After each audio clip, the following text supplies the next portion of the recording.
ಒಬ್ಬ trader profit ಮಾಡ್ತಾ ಇದ್ದಾನೆ ಅಂದ್ರೆ ಒಂದು 5 ವರ್ಷ ಸ್ಟ್ರಗಲ್ ಮಾಡಿರ್ತಾನೆ ಕಲಿಯಕ್ಕೆ, ಅವ್ರು ಪ್ರಾಫಿಟ್ ಮಾಡ್ತಾ ಇರ್ತಾರೆ. ಬಟ್ ನೋಡಿ, ಎಂಡ್ ಆಫ್ ದಿ ಡೇ ನೀವು ಪ್ರಾಫಿಟ್ ಜಾಸ್ತಿ ಮಾಡಬೇಕಂದ್ರೆ ಯಾವ ರೀತಿ ಮಾಡ್ಬೋದು? ನನಗೆ 10,000 ಬೇಕು, ಅವಾಗ 100 ಪ್ರಾಡಕ್ಟ್ಗೆ ನಾನು ಇನ್ವೆಸ್ಟ್ಮೆಂಟ್ ಮಾಡಿ ಪ್ರೊಡಕ್ಷನ್ ಮಾಡಿ ಆಮೇಲೆ ನಾನು ಎಕ್ಸ್ಪೆಕ್ಟ್ ಮಾಡಬೇಕು 10,000 ನನಗೆ ಬೇಕು ದುಡ್ಡು ಅಂತ. ಸೇಮ್ ನೀವು ಜಾಸ್ತಿ ಪ್ರಾಫಿಟ್ ಮಾಡ್ಬೇಕಂದ್ರೆ ಜಾಸ್ತಿ ದುಡ್ಡು ಬೇಕು. ನೀವೇನು ಎಕ್ಸ್ಪೆಕ್ಟ್ ಮಾಡ್ತಾ ಇದ್ದೀರಾ? ಇಲ್ಲ, ಇದೇ ದುಡ್ಡಲ್ಲೇ ಜಾಸ್ತಿ ಬರ್ಬೇಕು. ನನಗೆ ರಾಂಗ್ ವೇ ಅಲ್ವಾ, ಲಾಜಿಕ್ ಇಲ್ಲ ಇದರಲ್ಲಿ. ಸಮ್ ಟೈಮ್ ಮಾರ್ಕೆಟ್ ನೋಡಿ, ಯಾವಾಗಲೂ ಹೊಸಬರಿಗೆ ಮಾರ್ಕೆಟ್ ಏನು ಮಾಡುತ್ತೆ, ಗ್ರೀನಲ್ಲಿ ವೆಲ್ಕಮ್ ಮಾಡುತ್ತೆ. ಬನ್ನಿ, ನಿಮ್ಗೆ ಎಷ್ಟು ಬೇಕು ದುಡ್ಡು ತಗೊಳ್ಳಿ, ಇದು ಅಕ್ಷಯ ಪಾತ್ರೆ ಕೇಳಿ. ನೀವು ಯಾರು ಬೇಕಾದ್ರೆ ನಿಮ್ಮ ಆಡಿಯನ್ಸ್ ಕಮೆಂಟ್ ಮಾಡಕ್ಕೆ ಎಲ್ಲ ಎಕ್ಸ್ಪೀರಿಯನ್ಸ್ ಆಗಿರುತ್ತೆ.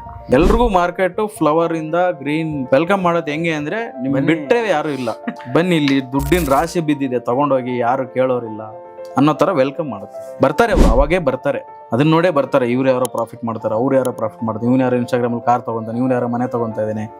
ಒಂದು ಪೀರಿಯಡ್ ಬರುತ್ತೆ ಮಾರ್ಕೆಟಲ್ಲಿ, ಟೈಮ್ ಚೇಂಜ್ ಆಗುತ್ತೆ, ಟೆಸ್ಟಿಂಗ್ ಟೈಮ್.